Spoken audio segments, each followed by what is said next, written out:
गांव का नाम था चंदनपुर। ये गांव दिन में जितना शांत लगता था, रात में उतना ही रहस्यमय हो जाता था। गांव के बाहर एक पुराना पीपल का पेड़ था, जिसे लोग दूर से ही देखकर रास्ता बदल लेते थे। कहा जाता था कि वहां एक भूतनी रहती है। उस भूतनी की कहानी हर बुजुर्ग जानता था, पर कोई खुलकर बात नहीं करता था। कहते हैं कई साल पहले उसी गांव में सावित्री नाम की एक लड़की रहती थी। वह बहुत सीधी, दयालु और सुंदर थी। उसका विवाह पास के गांव में तय हुआ था। शादी से एक दिन पहले वह अपनी सहेलियों के साथ पीपल के पेड़ के पास गई थी, जहां से गांव की सीमा शुरू होती थी। लेकिन वह लौटकर कभी नहीं आई। अगली सुबह उसका टूटा हुआ कंगन पीपल के पेड़ के नीचे मिला। लोगों ने बहुत ढूंढा, पर सावित्री का कोई पता नहीं चला। धीरे धीरे लोग कहने लगे कि उसकी आत्मा को शांति नहीं मिली और वह उसी पेड़ के पास भटकती है। समय बीतता गया, पर अजीब घटनाएं शुरू हो गईं। जो भी रात में अकेला उस रास्ते से गुजरता, उसे किसी के रोने की आवाज सुनाई देती। कभी किसी को लगता कि कोई पीछे चल रहा है।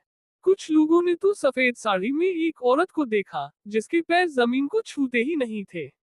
गांव में रहने वाला अमन, जो शहर से पढ़ाई करके लौटा था, इन बातों पर विश्वास नहीं करता था। उसे लगता था कि ये सब डर और अंधविश्वास का नतीजा है। एक रात उसे अपनी बीमार मौसी के घर जाना पड़ा, और वही रास्ता सबसे छोटा था, पीपल के पेड़ वाला। गांव वालों ने मना किया, बेटा रात हो गई है, उस रास्ते से मत जाओ। अमन मुस्कुराया, भूत वूत कुछ नहीं होते। जैसे ही वह पीपल के पेड़ के पास पहुंचा, हवा अचानक ठंडी हो गई। पत्ते बिना हवा के हिलने लगे। अमन का दिल जोर से धड़कने लगा, लेकिन वह खुद को संभालता रहा। तभी उसने सुना, मदद करो। आवाज बहुत धीमी थी, लेकिन दर्द से भरी। अमन रुका। कौन है? पीपल के पेड़ के पीछे से एक औरत निकली। सफेद साड़ी, खुले बाल और उदास आंखें। उसका चेहरा बेहद शांत था, डरावना नहीं। अमन ने हिम्मत करके पूछा, आप यहाँ अकेली क्या कर रही हैं? औरत बोली, मुझे घर जाना है, लेकिन कोई रास्ता नहीं दिखता। अमन को अजीब लगा। उसने कहा, मैं छोड़ देता हूँ। जैसे ही वह आगे बढ़ा, उसने देखा कि औरत के पैर जमीन से ऊपर हैं। उसका शरीर ठंडा पड़ गया। उसे समझ आ गया, ये वही भूतनी है। डर के बावजूद अमन भागा नहीं। आप सावित्री हैं, है ना? उसने पूछा। औरत की आंखों से आंसू बहने लगे। हाँ, मुझे कभी विदाई नहीं मिली। किसी ने मेरी सच्चाई नहीं सुनी। सावित्री ने बताया कि उसे जबरदस्ती शादी के लिए भेजा जा रहा था।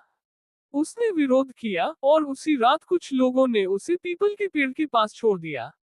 अकेली, डरी हुई, उसने वही दम तोड़ दिया। उसकी आत्मा उसी जगह बंध गई। अमन का दिल भर आया। अगर आपको न्याय और शांति चाहिए, तो मैं आपकी कहानी सबको बताऊंगा। पहली बार सावित्री के चेहरे पर हल्की मुस्कान आई।